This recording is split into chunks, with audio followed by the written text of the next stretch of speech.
Permisi, boleh kami nanya? Jalan ke arah Batu Penjari mana? Boleh. Tidak jauh kan dari sini? Kalian pasti dari kota kan? Iya, kami dari kota. Soalnya banyak anak kota mau ke sana. Kalian mau ke sana ya? Iya. Maaf sebelumnya. Bolehkah aku ikut? Guys, boleh nggak? Boleh, kebetulan Pak. Dan kita jadi gampang untuk lokasinya. Ya udah, aja kenalan aja. Tapi, bentar guys. Kita belum kenalan sama ini anak. Kenalin, nama aku Selin. Orang sih biasanya panggil aku Cel. Selalu kenal ya. Iya, aku Selin. Aku Zara. Yang Selin itu kenal ya. Kamu Aurel ya? Nama aku Elvan. Boleh aku Rama? Boleh. Aku Rama, kita akan bersama. Ini.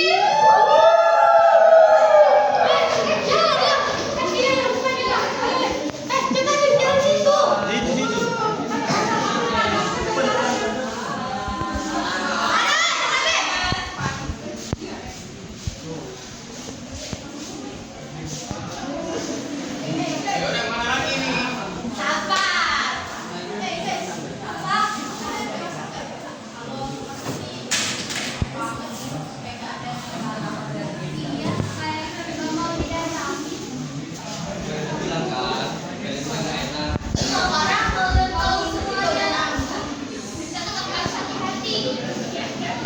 Dan yang terpenting kita jalan pisah dan satu sama lain. Jalan, yuk jalan. Tetapi depan.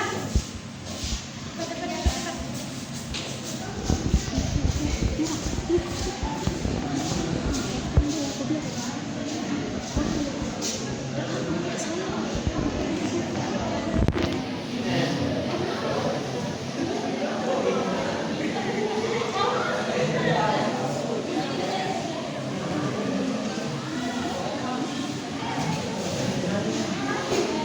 Saat kami akhirnya sampai di tempat itu, suasana yang awalnya terasa biasa perlahan berubah menjadi aneh. Tanpa kami sadari, sesuatu sudah terjadi. Sesuatu yang tidak bisa dijelaskan dengan logika. Kami saling berpandangan, mencoba memahami keadaan. Sampai akhirnya, kebenaran itu mulai terungkap sedikit demi sedikit. Perasaan takut, bingung, dan tidak percaya bercampur jadi satu. Loh, Aurel, kok kamu duduk situ? Sejak kapan? Hah? Kok bisa dari situ? Aku bukan seperti kalian. Aku terikat di tempat ini. Maksudnya gimana? Orang, kamu kenapa? Kami semua di sini. Kamu boleh cerita kok. Aku adalah putri yang dikutuk. Putri?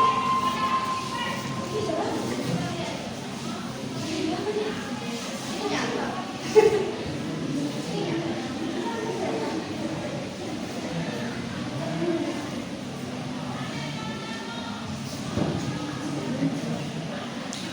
Kenapa kamu dikutuk, Aurel?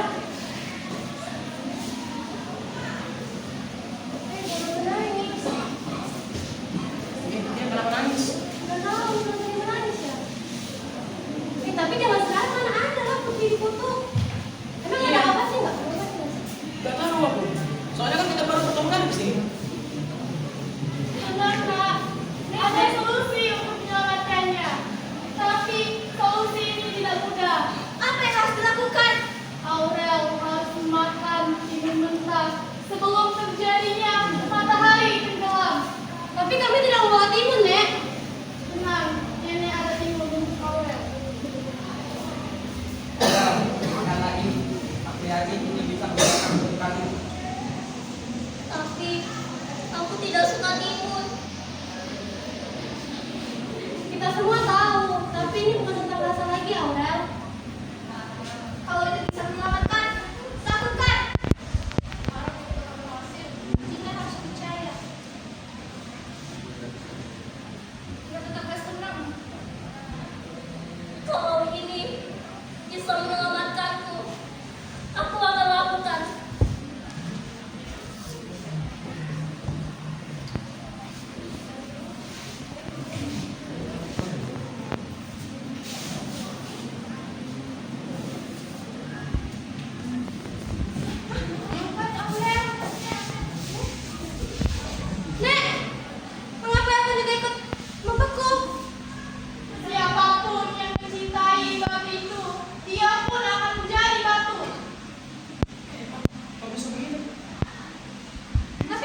Dulu di desa itu semua orang mengenal seorang nenek yang sangat baik. Dia suka menolong tanpa pamrih, memberi makan, merawat orang sakit, bahkan membantu orang asing. Suatu hari datang seorang gadis remaja dengan wajah pucat dan bersikap dingin. Dia mengaku tidak punya siapa-siapa. Dan nenek menerima gadis itu dengan tulus. Selama beberapa hari ia tinggal bersama nenek, ternyata diam-diam ia memperhatikan rumah nenek seperti sedang mencari sesuatu. Dan ternyata gadis itu adalah pencuri yang sengaja mendekati orang-orang baik untuk dimanfaatkan. Ia mendengar rumor bahwa nenek menyimpan barang berharga di rumahnya. Kejadian yang membuat nenek Sari terluka. Pada suatu malam, gadis itu mencoba mencuri, namun nenek memergokinya. Alih-alih marah, nenek justru berkata lembut, Maafkan aku, hanya saja kami jangan kembali seperti itu. ucapan itu membuat gadis itu panik, bukan tersentuh.